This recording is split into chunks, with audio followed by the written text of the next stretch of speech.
Good evening, everyone, and welcome to the party. Whether I should call it welcome to the show or welcome to the party, I think it's more of a party.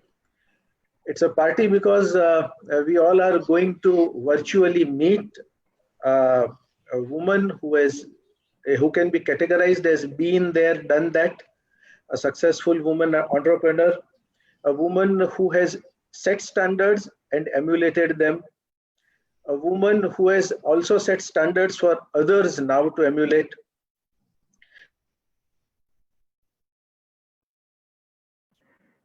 You've gone on mute, Yes, Mr. Purohit. Yeah. the host muted me. I hope the host has not got it all wrong. In fact, you can't unmute me for the next 30-40 minutes. So, coming back to the party, this is a party of intellectuals. This is a party of wannabes. This is a party of all those curious little ones, the curious veterans, the curious middle-aged ones who are very keen to learn from the success stories. I would rather not call it success stories, but a roller coaster story of a lady who has established herself in a niche market, a market where there is lots and lots of competition. I'm not referring to the business that she is in, even the position she is in. Both the places she would have faced a lot of competition. And here I am interacting with one of the most charismatic women I have come across, and whom I would be interacting with the next 30-40 minutes. The entire session, the way I would like to go is, I would first ask some questions wherein Devita can answer at her ease and in details.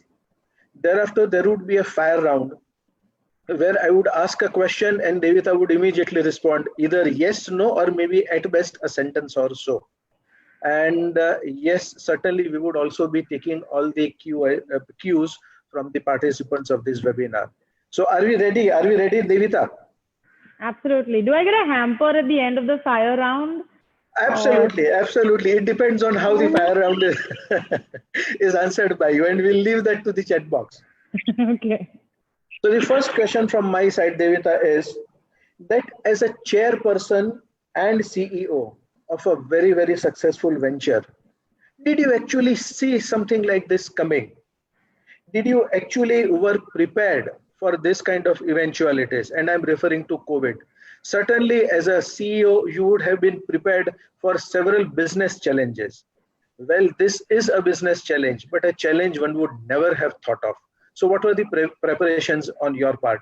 Did this come as an absolute surprise, or you were actually prepared for something beyond a surprise? Well, I personally don't have issues with surprises. I'm not someone who hates surprises. Of course, no one likes a bad surprise.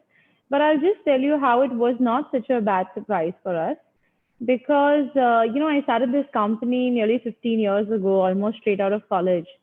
So I had just finished my graduation and I didn't get a chance to do my master's. And in my family, everyone is very educated. My dad's a lawyer, mother's a master's in economics, brother's a CA. So I always had it in me that, I've not done my MBA, I've not done my master's in anything. So a few years ago, I applied for a part-time program to Harvard Business School to do my part-time MBA. And I go every few years to do this 1-month course, and then together it will become my sort of post-graduation. Now, the good thing in that is that there's an entrepreneur group, because the MBA that I'm doing is called OPM, Owner President Management. And I've got an entrepreneur group of, entrepreneurs from across the world who are constantly communicating through WhatsApp groups, etc.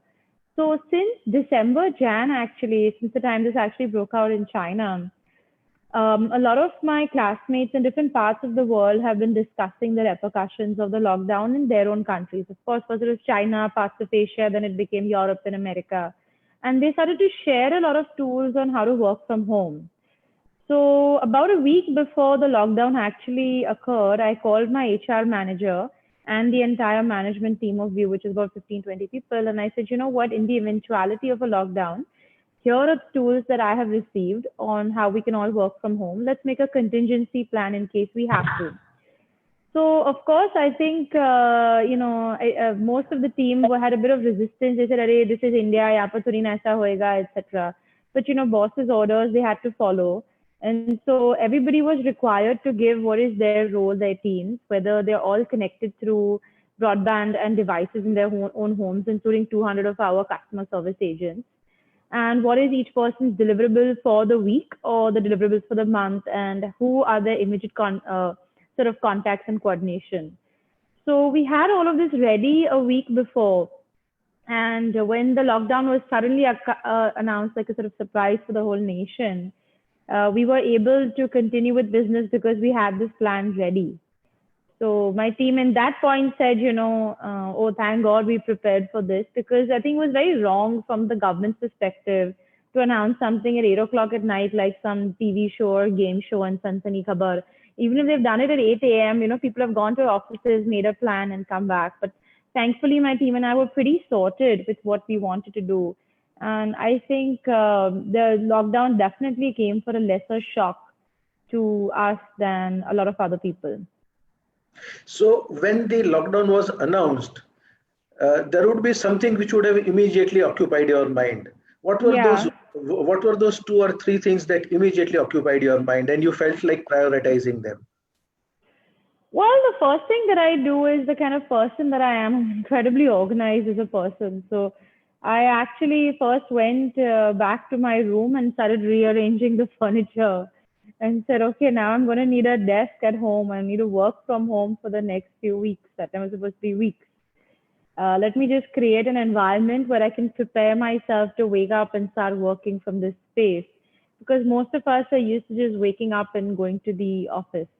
The second part, of course, was to start communicating with my team and start saying, creating maybe WhatsApp groups and work from home with my management and saying, communication is very key, I think, to teams, and say, look, we've got you sorted. Let's just figure this out.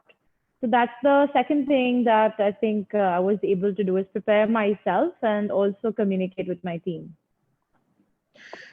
Things in situations like this, there is one Indian way of handling situations, and they call it Jugaad way. Yeah. And you also have done your master's from Harvard.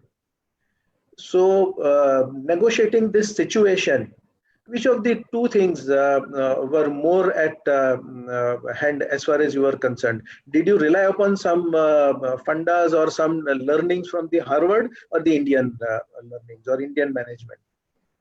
Well, I actually spoke about Jugaad at a TEDx conference over 10 years ago. And while I appreciate the Indian system of improvisation and, making do with less resources, I don't think when you're running a very large company that just Jugaad is going to help.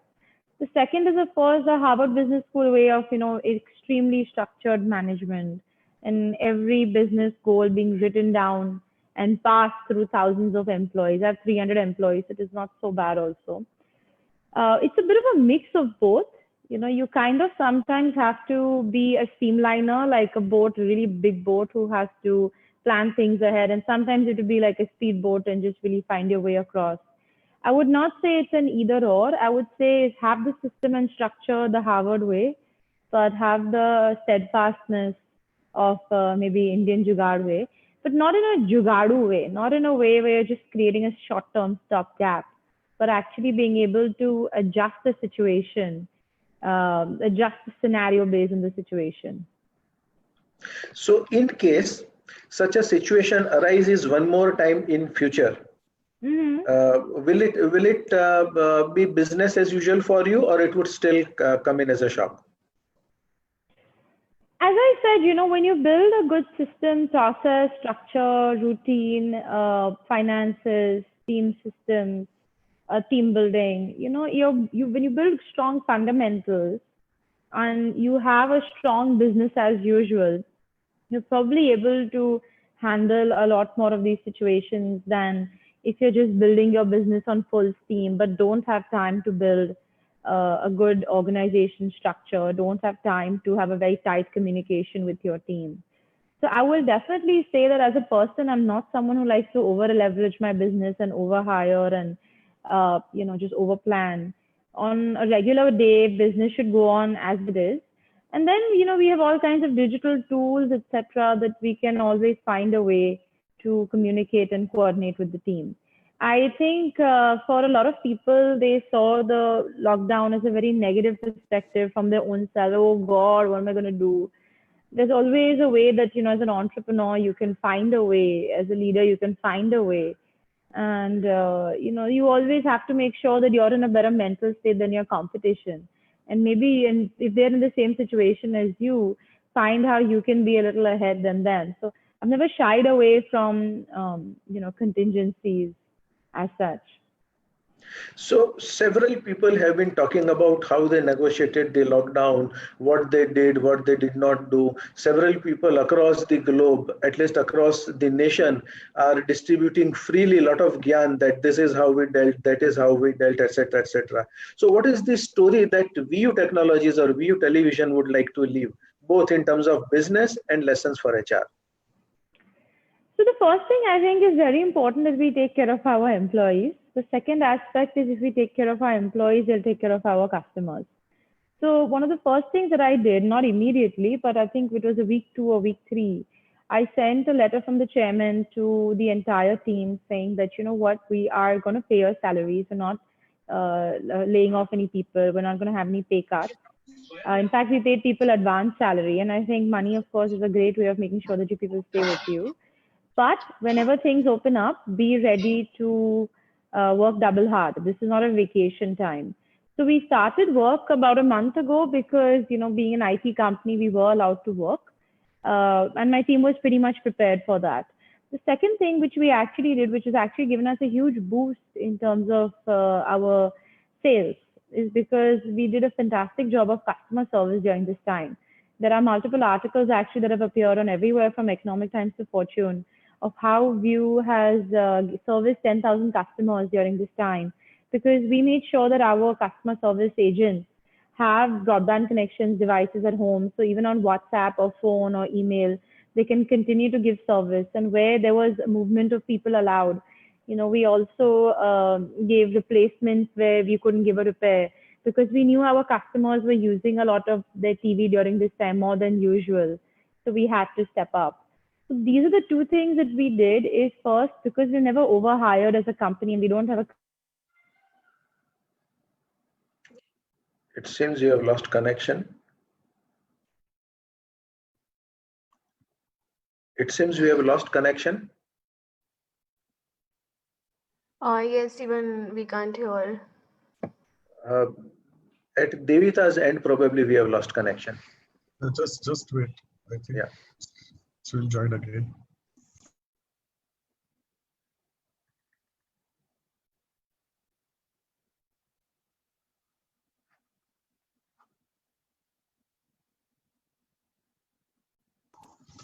Meanwhile, Sandeep, you can just share with the people what exactly this company does. Yeah, sure. After she rejoins or in the meantime? Acha. VU Technologies, friends, or VU Television is in the market of televisions, and also these days you might have heard about OTT. OTT is the in thing now. So they are the ones who are into this, and Devita is the CEO and chairman of this organization. It's an organization which employs about 300 persons, and they have touched a landmark 1,000 crore turnover in 2019.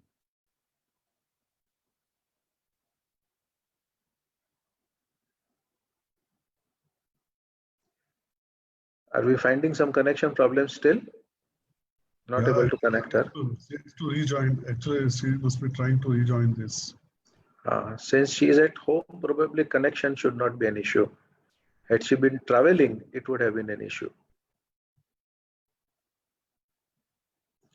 But she is back. Huh? That's good. Sorry. Lighter. Sandeep. Sorry about that. Yeah, absolutely no issue. Welcome back, Devita. I was just sharing with the group that in a lighter vein, the entire group is so much mesmerized with your presence, they have forgot the chat box altogether. I am hardly finding anything on the chat box. I hope it's a good thing. I want to hear questions. I always love challenging questions. It's a lot of fun. So Absolutely. just to answer, I'm sorry, the internet, between my Yeah. home Wi-Fi and my phone connection, it just keeps Yes. stopping. Mm. I was just saying, the one thing that I do feel that there's just too much content today of experts coming and saying Mm. of this post-COVID world, and I think a lot of them, pardon my French, are bullshitting because no one has any idea what's going on. So Yes. I'm very amazed by these experts who have something to say. And I'm like, what precedence do you have, considering none of you are old enough to have lived through a world war or something? So I would take everything with every lockdown, people's gyan seems to be getting stronger. So even if Yes. something I say doesn't make sense to you, it's okay. Please forgive us. We're all just doing the best we can and take everything with a pinch of salt. Absolutely, absolutely. So, if the government were to extend some SOPs to the MSMEs, of course, you don't fall in the category of M and S, probably medium category of organization. Would you lap up the SOPs, SOPs of the government, or you would feel that no, no, no, I am already Atmanirbhar, I don't need this help. I have managed to come out of this situation.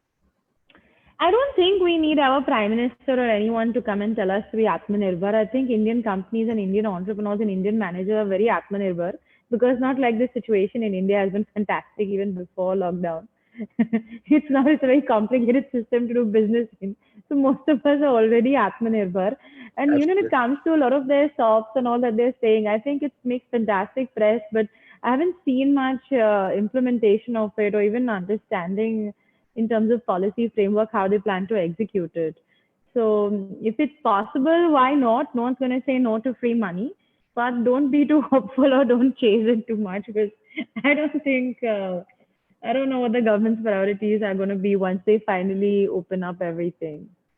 Great, great, great. So, Devita, your social media account shows you rubbing shoulders with the who's who of politics, media, glamour, business.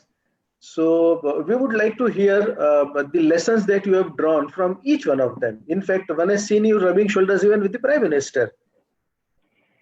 Yeah, absolutely. I mean, it's not just me rubbing shoulders with them. I think it's been very useful for a lot of, senior, I would say, leadership to also spend time with young people and understand from them what they're looking for.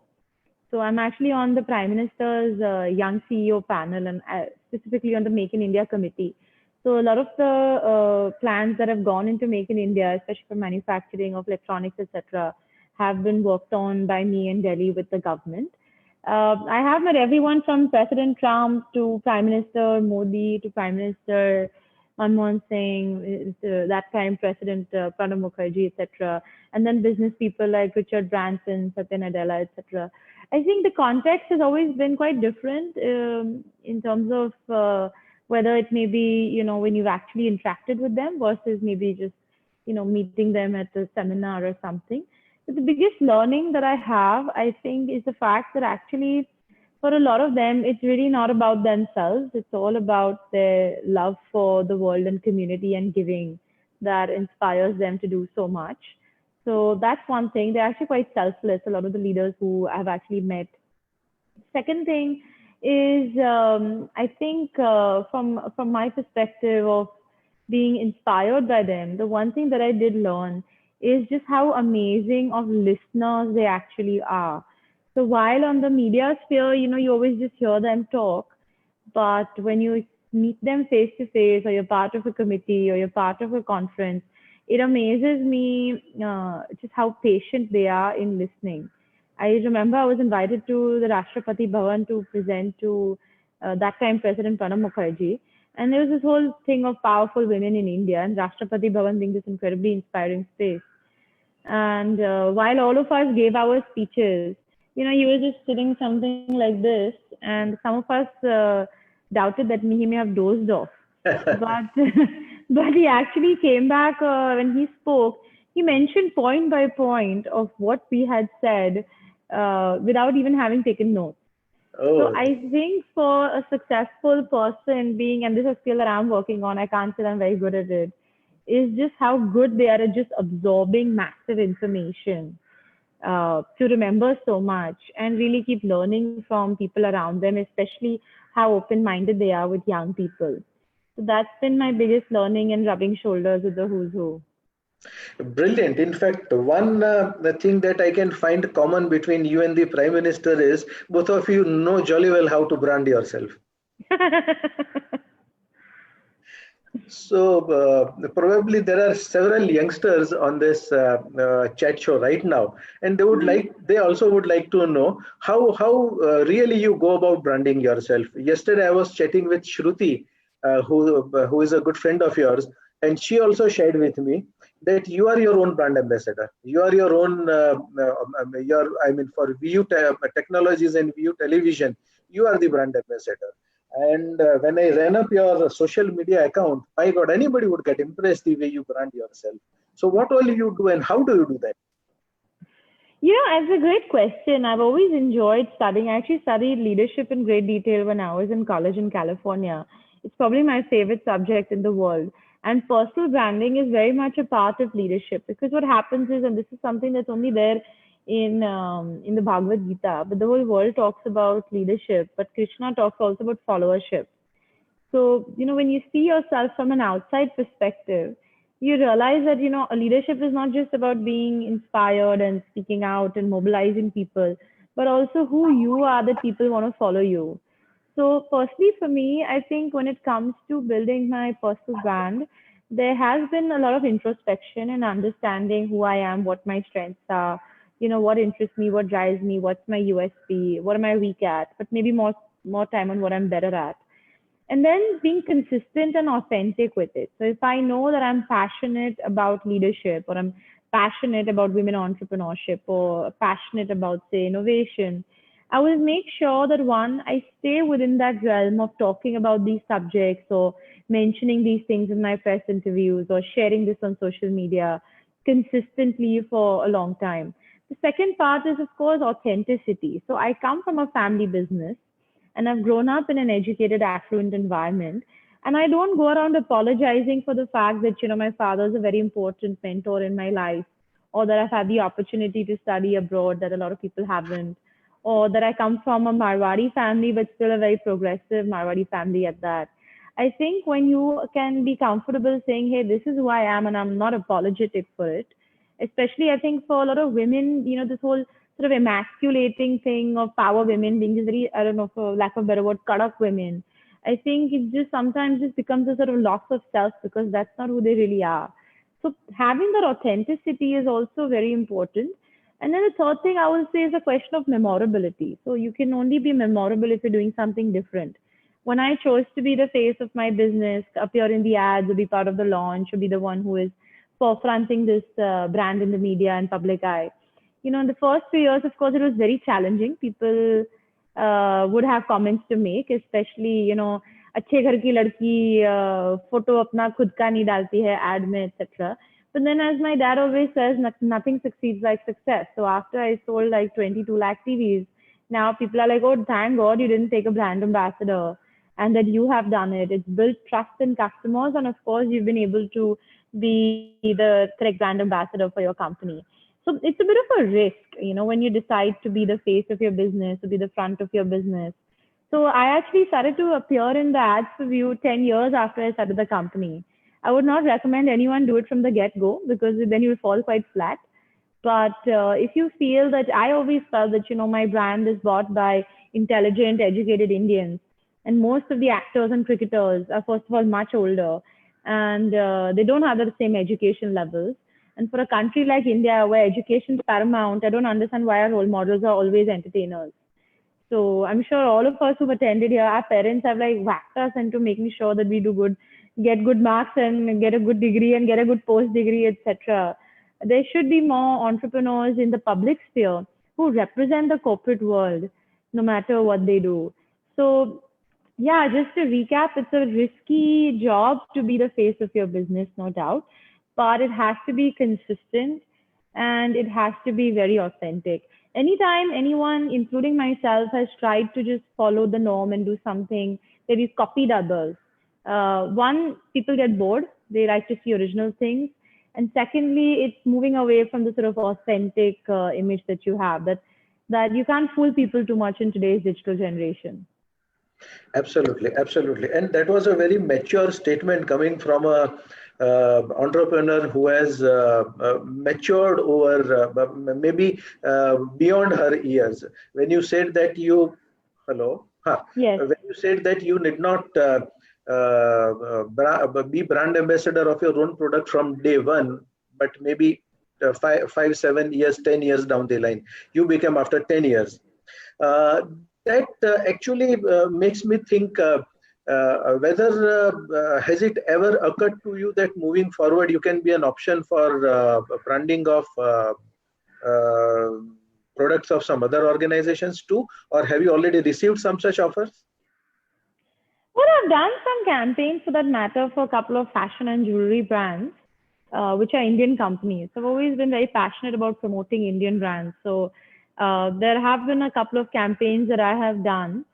But why not? I really think today one of the biggest challenges is for the youth. The only faces that they see, as I mentioned, are entertainers, actors, cricketers, etc., and then maybe politicians. I don't understand why business people have always felt that they should not be at the front. And I think that's not good, because if you take a country like America, every child knows who Bill Gates is, who Steve Jobs is, who Zuckerberg is, who now Elon Musk is. But when it comes to covering the Indian young entrepreneurs, it's generally only in the business sphere, in business magazine, business newspapers. I wish the more mainline media would bring in whatever manner, whether it's a campaign or whether it's as a thought leader, would bring in more educated, professional CEOs, managers, entrepreneurs in the forefront. We would be able to guide our youth to be entrepreneurs because we have the right role models for them. So yeah, why not? Absolutely. So I have been hearing you repeatedly mentioning that more youth should come forward for entrepreneurship, and that is the way to go ahead as far as youth of this nation is concerned. There are people like Ratan Tata who in fact encourages a lot of youth for their startups by investing in their startups. Have you ever thought of any such thing? I haven't personally invested in startups because, I started my company pretty much raising money from the family, and it's self-funded. I don't have any outside investor.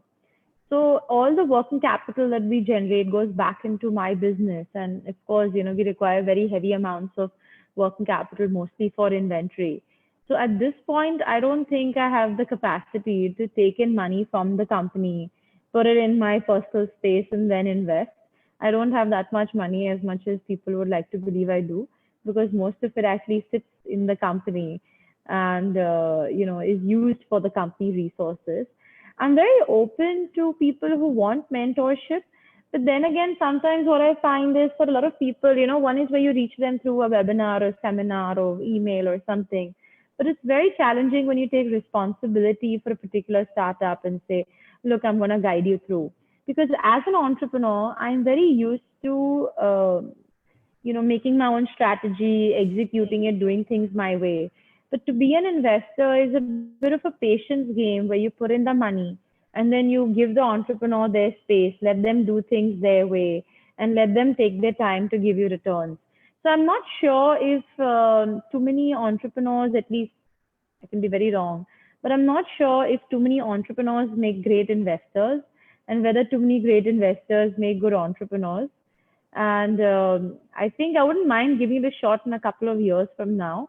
But as of today, I think I don't have any personal interest of becoming a VC or PE or anything. Much as you would say that you don't think that you have it in you to be an investor, I would just like to remark that if and when you feel like being a good investor, your Marwadi genes would stand by you. I'm very confused. That's why being an investor is even harder. Okay. So here comes the first question from the chat box. Someone wants to know, and that's Shefali Sangal. She wants to know, as a women entrepreneur, any challenges that you have faced to reach the level of 1,000 crores? I don't know why people ask this question as a woman. I mean, are you asking from the perspective of how people treat you? Because reaching 1,000 crores is a challenge for anybody. So I will not say that this is a women-centric question. If it's a gender-neutral question, I will say the biggest challenge is people don't have as much faith in Indian companies, Indian manpower, Indian leadership as much as they prefer to sometimes just follow the lead of any foreign company. I would say that has been some of the biggest hurdles that we've had. Is just constantly saying that, look, we're a premium Indian brand, we're a global Indian brand, we're not the cheapest. Just this morning, I was sitting with my team and we're making a press release for a new product on Monday. And we went crazy trying to just put it out there that even within this segment of product, we're not the budget affordable, cheapest guy, which has always been the precedence when it comes to Indian companies of being the budget or low cost player. As a woman, I guess the thing is, people don't always take you very seriously, especially if you come from a family business. They think that you're just there for a short term perspective. And I think in that perspective, you have to be a little smart. It's better to act like a fool and then take information from people and then use that information against them. So whenever I've had a case of someone not taking me seriously because of my gender, I kind of like to play the fool and act like I don't understand and take a lot of information from them, which I smartly then use against them. There's a famous line by a French author named François de Rochefoucauld, who said the height of intelligence is the ability to conceal it. So sometimes it's better to have a patience game and not feel like you want to prove yourself in that meeting and, open your mouth, but let your work and your numbers prove. And then I guess when you get to a certain financial level, then people realize that, yeah, okay, man or woman, this person has the brain. Brilliantly said. But here for our listeners and all those who want to know more from you, I am sure you're not going to conceal anything. So moving from Shefali to Shruti. Shruti wants to know what are some of those tips that you would like to share on wealth multiplication? And my God, only a woman would want to multiply her wealth. I think everybody wants to multiply their wealth. I think the way of wealth multiplication is, first of all, it's very simple. Don't overspend. Today, if you take within view, we're not, as I said, we're not overhired. So we don't have extra people. We don't hire too many expensive people from the competition. We build talent in-house. We don't spend crazy money on advertising. Most of it today is run by digital. So our marketing spend is only 1 to 2% of the revenue. And all the money that we save, for example, there's this whole talk of manufacturing and investing in manufacturing that I was very much against, because we need to eat up a large part of our capital for that year. And thank God I didn't, because, right now is not the time you want to be owning too many factories and having capital expenses. It's just save. I mean, there's no other way. Make money and save. And personally, as a person, it may surprise you, but my family keeps telling me that I'm very conjuice. And that's true. I am someone who likes to save. And Shruti knows this. I'm quite a minimalist by nature. I'm not someone who likes to just splurge out. I think a lot before I spend somewhere. And I manage my own finances pretty decently. So, you're only, as I say, business is basically one equation. Is P is equal to R minus T, which is profit is revenue minus cost. Just manage this equation, just save as much as you can. That's how wealth multiplies. I wish there was a formula to say, like how these wealth management people come and give some great chart and we'll grow your business by your portfolio by 14% every year. No, please. I put all my money in an FD because I really don't trust the stock market too much. There was a study that said in the past 50 years, the stock market has only actually given an average return of 3% per year. But gold has given a return on 9% a year. Absolutely. So don't have to follow, every mutual fund ad out there. Sometimes it's okay to put money in safer investments, but spend more time trying to grow your revenue than to just, divide your portfolio in all these sort of quick rich schemes. But there is one non-living being who does not agree with you calling your own self conjuice, and that is your wardrobe. No, I don't think so. You would be surprised, but I'm wearing a top today that I bought from Zara sale for like some 1200 rupees, which isn't that much also, considering today clothes are costing in thousands. And let me tell you, you'll be surprised that my wardrobe has like 10 tops and 10 dresses, and Shruti knows this. And all I do is make permutations and combinations. So you will be surprised when I actually tell you that I'm a very, there's a whole this Marie Kondo way of living. But she's not the only person, but I always calculate something called cost per wear. So I will put money in something that I know I will wear often, but I will save money in areas where I think I can be quite conducive. So I will happily go to Zara and H&M and see the sales section. It isn't necessary that I splurge. I do splurge when we have a launch because that's when the image reaches the entire media and creates optics for a luxury brand. But on a regular basis, I'm quite nonchalant dresser and quite simply put. So please don't go into. Let me tell you, and I've run a business where I've sold products to the richest of people to the most basic people. The people who haggle the most, and I've had a shop in South Bombay for over 10 years, are the richest. They will come to your shop and they will chew your brain on discount kitna milega. So I guess the reason they got to that level is just again P is equal to R minus C. They don't live above their means and they actually spend very wisely. So growing up in that Marwari household, I can say that I'm not someone who is a waster of any kind. Secondly, also today, I think sustainability is so important that we can't afford to live lives that we just keep consuming mindlessly. Brilliant, brilliant. I still wouldn't agree with what you are saying, but yes, I will certainly look at it this way, that the surest way of being a rich person is to be a kanjus.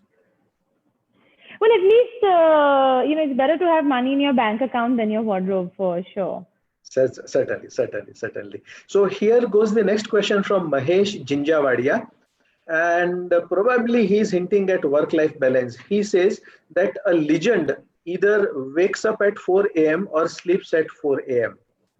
What is your schedule and how do you balance work and house and your passion and your hobbies and whatnot? Well, unfortunately, I'm someone who sleeps at 4 a.m. I wish I could say I wake up at 4 a.m. I'm trying very hard to become a morning person, and that's probably been one of the biggest failures of my life is not being able to, be one of those people who's just a morning lark and wakes up and gets things done. But I have actually got a balanced schedule, I would say. I think routine is very important, and I'm trying to be more disciplined in my routine.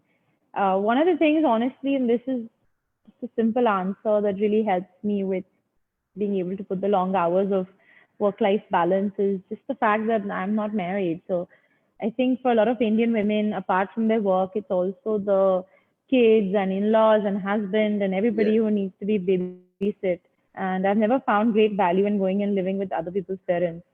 So, I don't have all those over responsibilities. I live with my family, my parents, my brother, and I run my house with a lot of efficiency because I do care that while it's important to make a living, it's also important to build a life. But I don't think I would be the right person to really speak on behalf of women who are burning the candle on both ends and doing two jobs sometimes of working full day in the office and then having so many responsibilities at home. Personally, for me, I come from an entrepreneurial house. So there's my dad, my brother, and I, all CEOs of our own businesses. So I have been working from home my whole life. I'm still so used to this constant business conversation in the house that I would not say that, the very strict work hours for me. It's a constant thoughts, ideas, conversations that go on. But I think I'm just not a lazy person. I think that's just one thing. Even lockdown time, I'm super busy with 50,000 things, whether I'm raising money or whether I'm for migrant workers or we're selling TVs. It's just I try to make the most of every minute that I really can and not waste any minute of my life. That's great. Suddenly, I see a lot of a sudden spurt of questions. So before we once again move to the questions in the chat box, and in fact, for that matter, I would request people to put their questions by unmuting themselves. We'll come to that session a little later. In the meanwhile, Devita, I'm too keen to know in tough situations like this, and as a CEO, and I wouldn't call you a woman CEO because no gender discrimination in that sense, but as a CEO and somebody who runs a 1000 crore revenue organization, there would be several challenges coming your way at times in a week, on a weekly basis, monthly basis, daily basis, hourly basis. So for such situations, uh, people prefer a go-to man or a go-to woman who would be their person in such times for counseling, or maybe as mentors or chief mentor. These days, CEOs have their personal mentors, have their personal coaches. Does Devita has a go-to man or a go-to woman to whom she runs whenever she is in a spot? Well, depends on what kind of spot I'm in. As the ad famous said, हर एक friend जरूरी होता है. So you have to choose your people for different kinds of spots. But I think I'm fortunate to have a good family system. As I said, I come from a family of entrepreneurs. So there's always my dad and my brother who I would go to for the first situation. The second is, of course, my team is very tightly knit. We've been working together for a long time and they're very passionate about what they do. So if it's an internal business issue, I prefer to discuss it with my team than to look for an outside mentor. And then the third thing I would say is I have a lot of friends who are also entrepreneurs, and one of them being Shruti. Of course, she's like a baby sister to me, but she comes with a lot of gyan of her own. And there have been times where she and I have called each other in the middle of the night with like some question that we've had. So it's also important, I think, people should not be competitive with other entrepreneurs. If you can, be friends with other entrepreneurs. Because while we all have our school and college friends, the people who will help you in the situation are those who have some personal experience and have the good intentions to give you the right advice. So I would definitely go to my entrepreneur friends. But I think most important, and I think this has been really useful to me to be resilient, is first I try and solve things myself. So I'm not someone who is really going to go running to someone unless I feel like I have run out of a situation or I want a different perspective. Because when you're a CEO, the buck stops at you. And every day your team is coming in and asking you questions. And it's really a testing ground for you to build your own ability to stand on your own feet and answer on your feet. So I really try, especially when sometimes I may be stressed about a situation, I try and calm myself down and I try and find the solution on my own. If I feel that my solution is lacking something, then I will take feedback.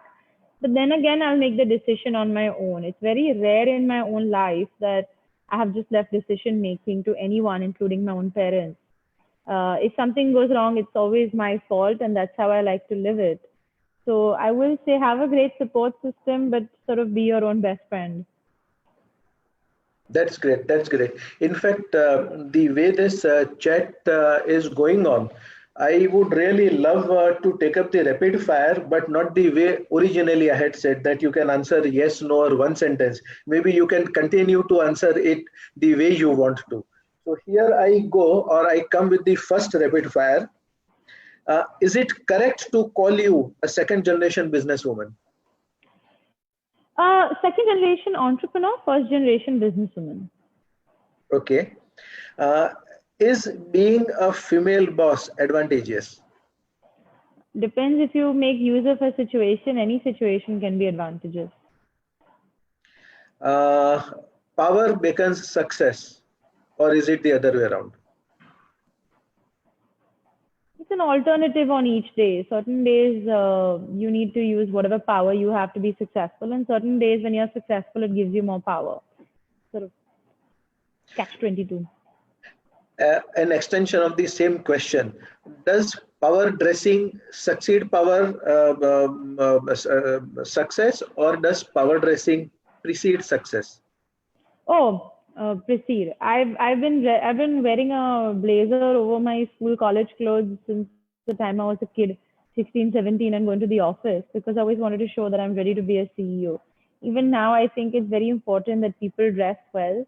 It is respectful to the person that you're meeting. It really represents who you are.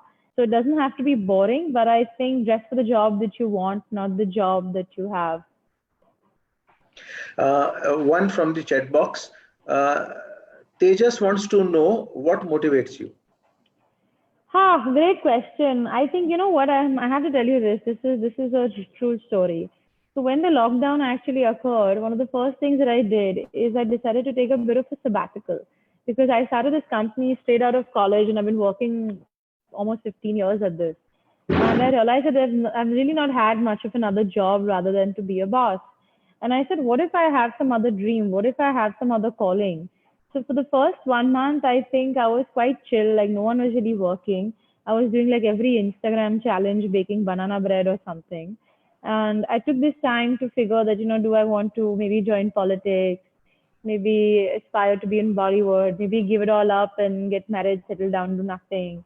Maybe I want to be a writer. So I decided to take this 1 month to do nothing. Literally, like, wouldn't open up my laptop, was just chilling. And I realized that I really, really miss being a boss. I really miss being an entrepreneur. And then once I decided to get back to work, it was just ready from the get go.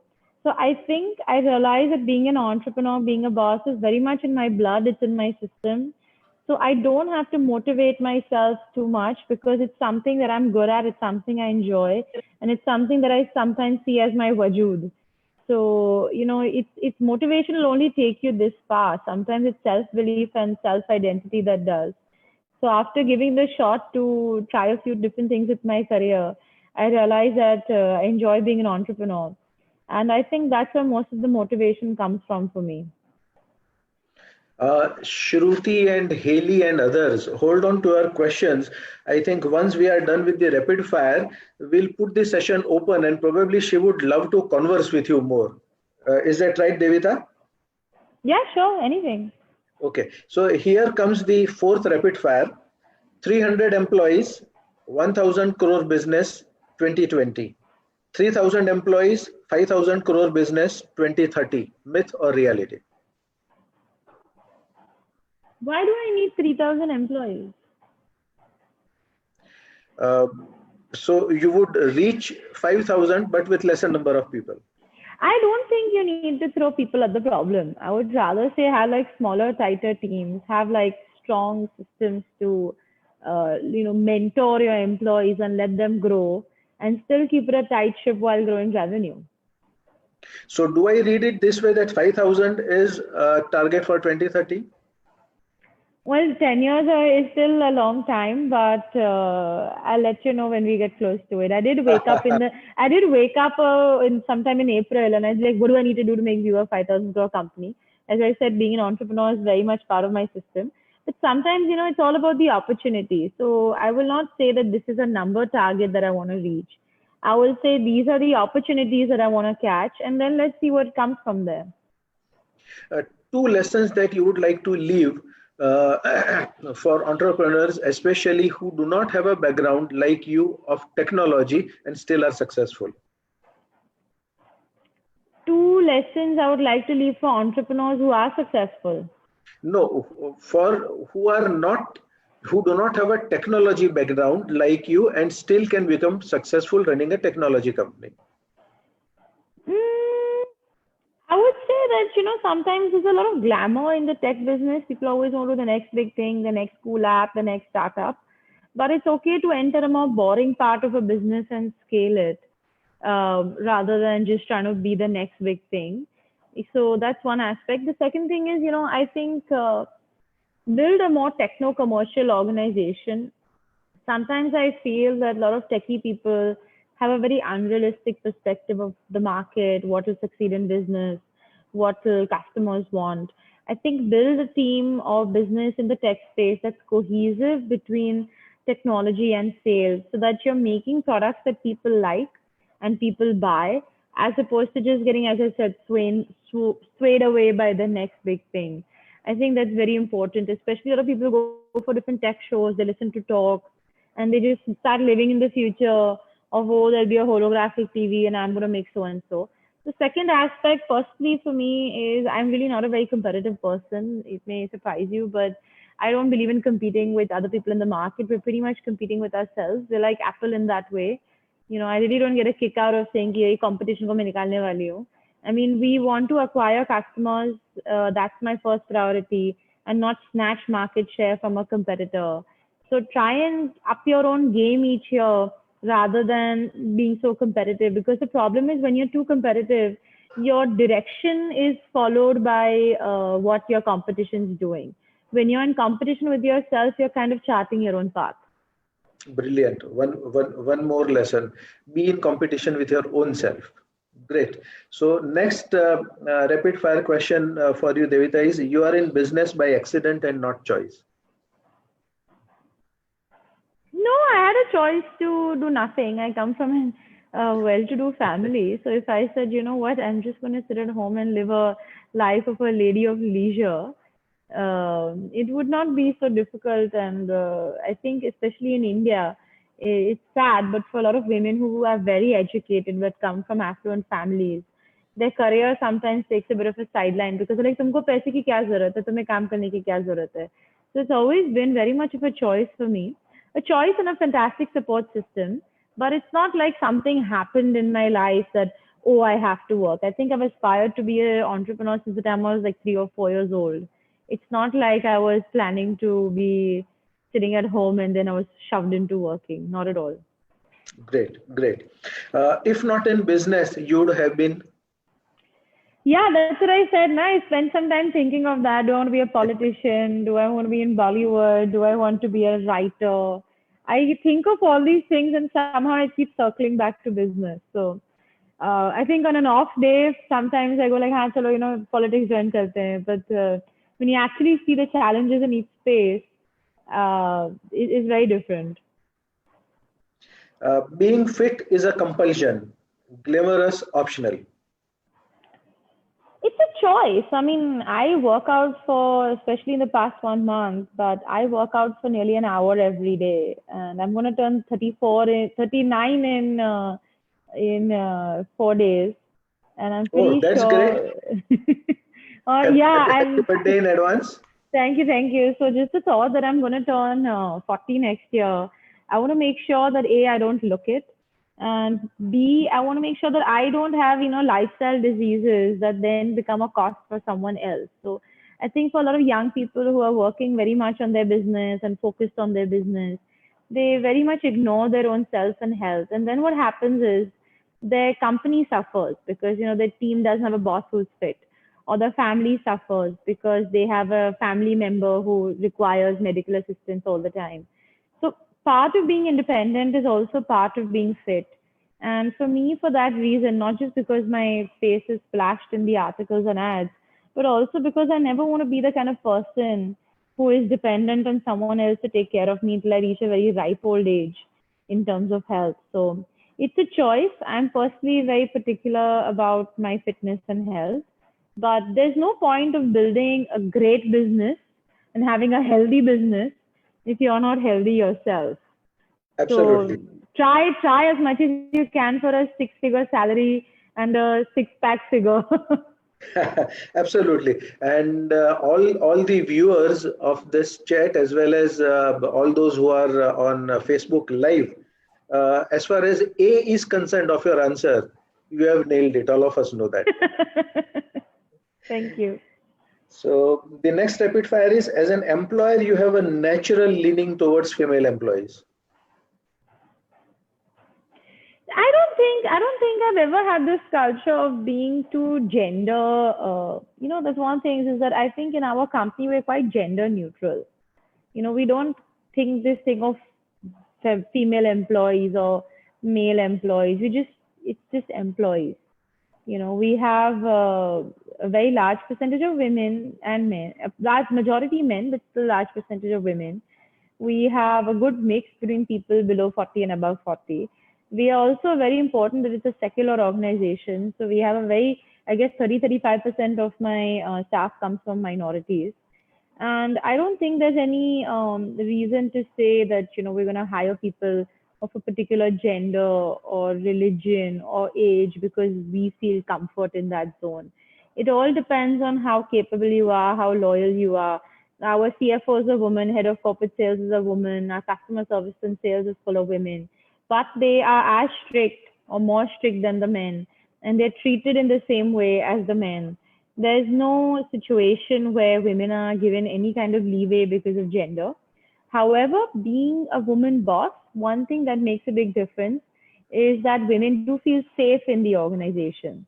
So that's one feedback that we get all the time, that the women who work for us, they know that they're taken care of from that aspect. And if the top boss hears anything untoward happening, that person will be fired and jailed.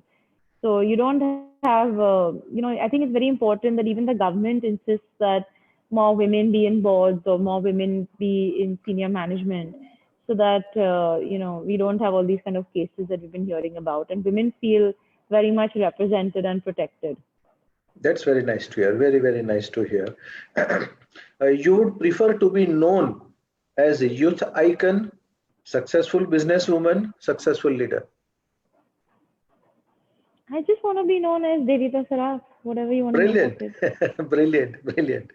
Last rapid fire from my side, and then we'll take the questions. Two big no's and two big yeses for the viewers of this conversation. Okay. No and yes in what aspect? Any sense that you would like to tell them, anything that you would like to tell them, either in personal life and business, means how to manage your life, how to manage your business, how to take care of your social life, how to take care of your hobby, anything. So no, I said that don't compete with other people, compete with yourself. So don't be overly competitive. No in overhiring. Please build and mentor your own team as much as you can, since this is an HR forum. Care for loyalty sometimes a lot more than being too charmed by trying to hire from competition. Yes in self-belief and being open-minded and being driven. Even though it's an Indian company, most people always feel that an Indian company is a price leader or the low-cost player. Yes, and having that belief that you can be better than even the foreign players and charge a premium at them. And yes, in adapting to a younger generation, because I think for a lot of people today, they don't realize that their customers are getting smarter and younger. And for all of us, maybe a little critical of the kind of content young people follow, but they are our customers. And it's sometimes, yes, it's good to respect our elders, but it's also good to respect our youngsters, because most of our salaries indirectly are going to be coming from them. And being Yes. open-minded to this millennial generation and all their idiosyncrasies in a way. So that has been like a veteran who has been in the business for maybe decades, and this conversation is getting interesting with every question that I pose to you. But then I need to be little fair to the people in the chat box. So it's been a great conversation, Devita, and I now invite people in the chat box to voice their questions. They must actually voice their questions rather than write them down in the chat box. The session is open. Okay, so I have a question, Devita. Like this is something that I've not discussed a lot with you. So you have a lot of manufacturers and a lot of suppliers and stuff, and I'm pretty sure you must have some strategies that you use to negotiate. So what are those strategies like that some of us could use, maybe like at a very basic level? So you want to negotiate as a buyer or negotiate as a seller? As a buyer. So if I'm buying products from someone, how do I negotiate? Yes. I will just add to that how you sell also. How I sell is a whole different webinar, because that's a different Father and daughter subject. asking the same question for two different. I thought you were going to say, how do you negotiate salaries with people? But since this is an HR milestone forum, I think first of all, what happens is, I'm very picky in who I do business with. So even with certain retailers and all who we've done, we prefer to work with people who we feel as a company have good ethics and have a good reputation and are good paymasters and all. So even the first vendors and manufacturers I found were very reputed companies. So first thing is that, definitely don't work with people who give you a quick buck, but don't have a reputation. Pay a little bit more for people when you're buying a product, if you're selling it to a retailer, someone who has a reputation and being good with their finances. Second is, I think also that, don't sell yourself short. I remember when I used to do business with Chroma, the Tata is like, I don't know, some couple of lakh crore company. And mine is a very small business. And I would have to go to them and sell them TVs for them to retail in their stores. I'll also bring what I am bringing. So I used to say that, look, when it comes to View, we compete with the Sony, Samsung, LG. We have the same quality and service. It's a small company, but it's not a low cost player. We have our own positioning, and I have this USP that I'm building that I can add value. So there, what happens is, even when you're dealing with a large company, they see that you're giving them something that they need, and it gives you an equal footing on a negotiation table.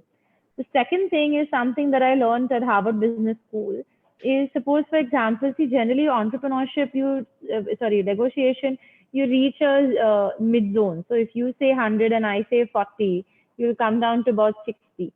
But it's better to you have to increase of what they call zone of possible agreement. So if they say 100, you start with 10 without really insulting people. And chances are that you'll come at 40, 45. So in any case, it's okay if you start with a rather small number without insulting anybody. And the third thing is, as they call, what's your BATNA? BATNA is best alternative to negotiated agreement, is know at what point you're willing to walk away. So especially as a small company, sometimes you're like, oh shit, I really need this retailer, I really need this manufacturer. If he is not there, I'm going to be in trouble. So I will give him everything, my right arm, left arm, business, senior management, firstborn, everything. No, find who their enemies are. Everyone has enemies, and make deals with them also, which is why I've done like probably cumulatively about 4,000 crores of business with both Flipkart and Amazon, because sometimes I use them one against the other in saying that, okay, if you're not there too, nahi to koi aur sahi. So it's best when you walk in somewhere, even if you're small, but you have an alternative. So you're not operating from a zone of fear, saying that, oh my God, if this person walks away, what do I do? And sometimes it's better to walk away with no deal than to walk away with a bad deal. So don't get into this pressure of, I have to do this deal. So it should not be business at any cost. You should not feel that, you are in a weaker position, or that someone cheated you, you have to sell yourself short, or you are majboor or something, like take yourself in a position where you're like, look, I'm maybe a smaller company, but I'm smart. I know what I'm doing. I have something to offer you. I am not like other people, and take that sort of spunk to the negotiating table so that you yourself don't discount yourself. Absolutely. Absolutely. Hallmark of a firebrand leader. We can take a few more questions. Tejas wanted to ask something. Haley wanted to ask something. Please go ahead. Hello, ma'am. It was wonderful conversation. I have a question regarding your business. Like, can you? Hello, am I audible? Yes, absolutely. Yes, you are. Okay. My question is that can you give any tips for youngsters who want to start their own business? Any strategies? I would say that starting a business, first of all, is a long drawn process. Somehow the media has glamorized it into this sort of unicorn perspective, where you start a business and very soon you will see success and, get high valuation. It took me 10 years to go from 0 to 35 crores. And then the next 5 years is when we went to 35 to 1,000 crores. So the first thing I will say is work at your own pace, and it's better to grow organically than to, just leverage your business by taking loans and growing too fast. Because it takes time to figure out what is it that the market needs, what you can't make, what kind of people you want, what's your marketing USP, what do you want as an entrepreneur.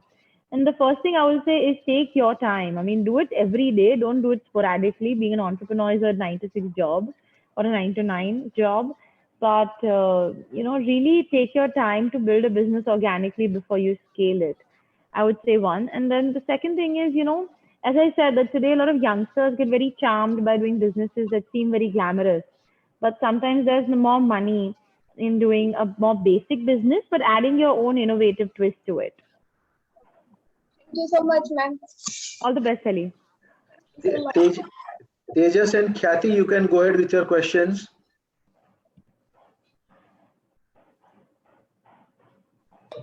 Yes. Hi, Devika. Good evening. Tejas here. Hi, Tejas. Yes. Thanks for answering the first question which I asked. It was wonderful to hear that. Uh, I have a simple question. Do you read any book? If yes, which is your favorite book? My favorite book actually has been, and I'm glad I'm sharing this with an HR forum, you might find it useful. But my personal favorite book has always been Machiavelli's The Prince, because it shows humans in a very real way.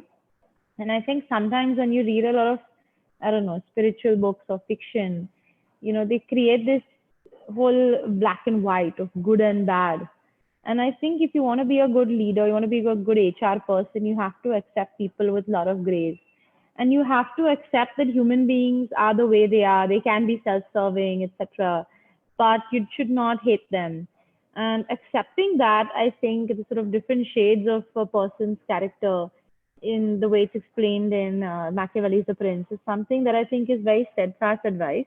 The second thing that the book, one of the most famous lines from the book is, if a leader should be both loved and feared, but must they choose between the two, they should choose to be feared. So it's better sometimes to be a strict boss and then become popular than try and be this nice guy and but not give results. So Machiavelli's The Prince would be one book. Personally, I will say that in the past few years, my interest has moved more from reading to trying to live a more paperless life. So I don't really buy books anymore. I try and read more content online. I try and hear more podcasts, watch more documentaries on TV. But I've always been very open to learning psychology. And I think most of the time I spend reading probably Google articles on psychology, human beings, leadership, etc. Khyati, probably the last question. We can take your question, Khyati.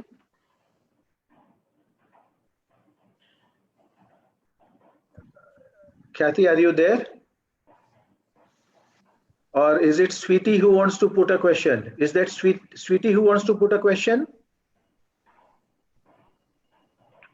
Okay, I think meanwhile I'll plug in one more question that I had, like how somebody asked about selling. Like in Bombay, most of the people, if you go to Phoenix Mall, most of the times you will end up finding Devita in Phoenix Mall selling her own TVs where they have a store. What are some techniques that you learned on how to sell, like understanding people and selling it? Wow, thanks, Shruti, for appreciating my selling skills. I think, what, selling is not just about selling products. Today, as a leader, you have to sell yourself to your employees, you're selling yourself to distributors, dealers, media, suppliers. And when I say selling means, you're getting them to buy in your idea. So even today, with so much competition coming in, being able to keep a tight team, it's because it's a constant selling job of making them feel like they are part of, a very strong vision.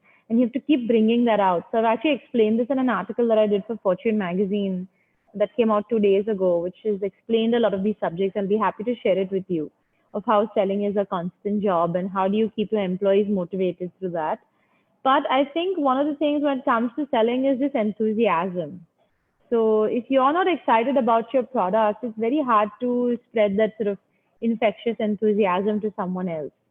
So whether it's me or my salespeople, know your product, like really research it, but be excited and enthusiastic to sell. A lot of people think that selling is drudgery, but it isn't. If you're excited and like, wow, I got this amazing product, you should check it out, etc., etc., is very important. Give a demonstration of your product, when you can. Even when I do my press launches and we did a digital launch, there's always this enthusiasm of, we have this new TV that has this feature, that has that, that is a bit infectious.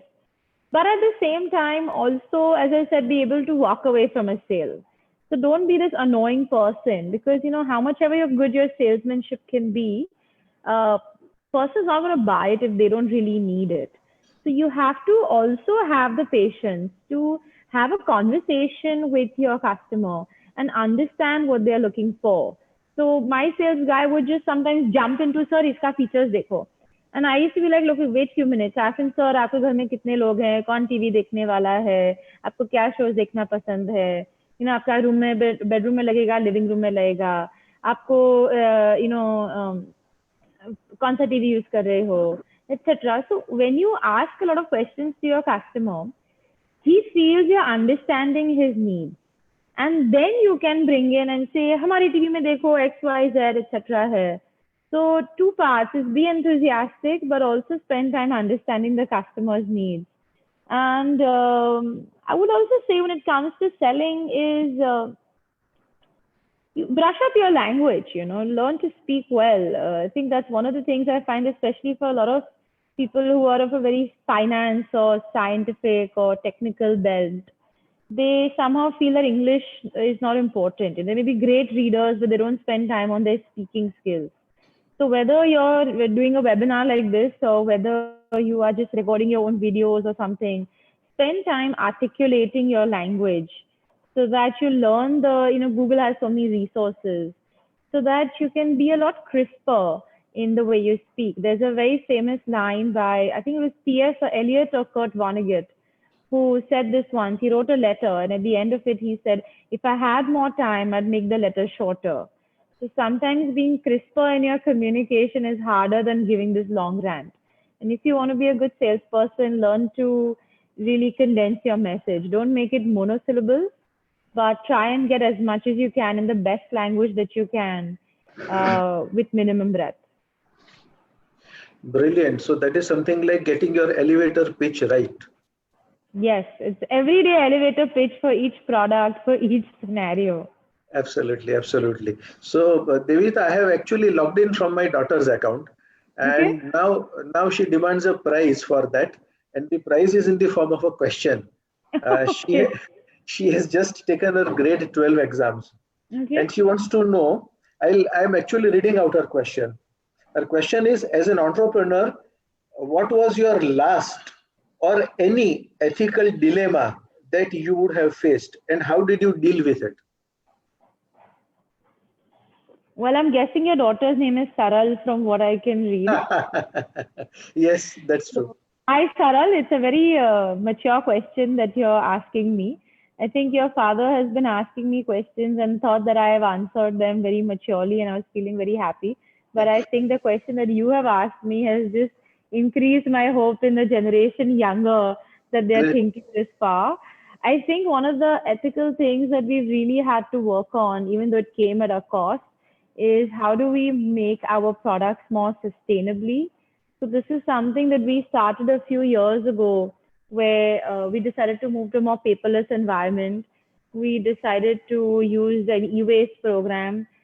We decided to spend more money to use ROHS materials to create our product. And when it came to really selling our product in the market, and we'd compete with all these cheap Chinese guys, there would always be this pressure as to why am I paying more for this little bit extra packaging or this little bit extra plastic or this little bit better quality processor when I can make a lot of more money by being very aggressive in the budget space. And it was, thankfully, it's my own business, so I can make these calls without having to put a board together to answer this. But I think it became a question of, do I really want to make a quick buck, or do I want to really build something that I feel strongly about? And I think as a young person, we all don't want to see the earth go to waste and live in an environment where we're all suffering like the corona situation today. So making a lot of business calls for me, which costed a lot of extra money, which costed us a lot of broken relationships with a lot of vendors. And we said we don't want to, advertise with a print publication, or we don't want to print a brochure, or we don't want to do, we want to bump up our, packaging materials, in spite of the logistics company charging us higher. It was a very expensive decision from the company perspective, but it was a decision that we made purely based on ethics. And I hope that this situation, holds us as true in the long run. So that's been something that not too many companies in India, I think, are thinking of. I think a lot of them are talking of climate change and sustainability from a CSR perspective, and very often from this PR perspective. We've actually never really spoken about it too much, but every single day we make decisions on the simple thing: is it best for my employees? Is it best for my customers? Is it best for my country? And is it best for my planet? Brilliant. These have been very useful lessons for all generations, whether my generation or the generation next. It's been brilliant, very exciting, very charming having this conversation with you, Devita. And I'm sure Haresh ji would agree with me. We have not gone this far in any of our previous conversations. It's been almost 1.5 hours, and there is not a moment, dull moment in the conversation so far. But then probably it might be time for us to stop. So over to you, Haresh bhai. Khyati? Khyati has mentioned that there are some issues with her audio, Haresh bhai. Okay. So, right. So, it was really a session. What you said is correct. That it was a session 1.5 hour. It was absolutely an engaged session, and a lot of learnings out of that. And thank you, Devita, getting it down time out and sparing time with for HR Milestone. Thank you, Sandeep bhai. I know you are so busy, and you have also find out time for this. And thanks everyone who has participated in this. So thank you everyone. Thank you, one and all. Thank you, Devita. Bye. Good day. So Bye. let us have, It was let us have amazing. a photograph. Everyone should on their videos. Let us have a group photo.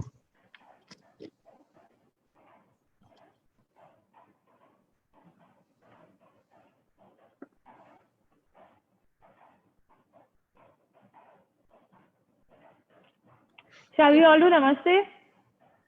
Have you all taken Yes. a group photo? Yeah, we can have it in this form. Okay, I've taken on my phone. Okay. Thanks, everyone. Thank you. Bye-bye. Have a good Thank you. weekend. Thanks. For having me. You. Thank you, everyone. Thank you, sir. Good day. Good day. Good day. Thank Bye. you, everyone.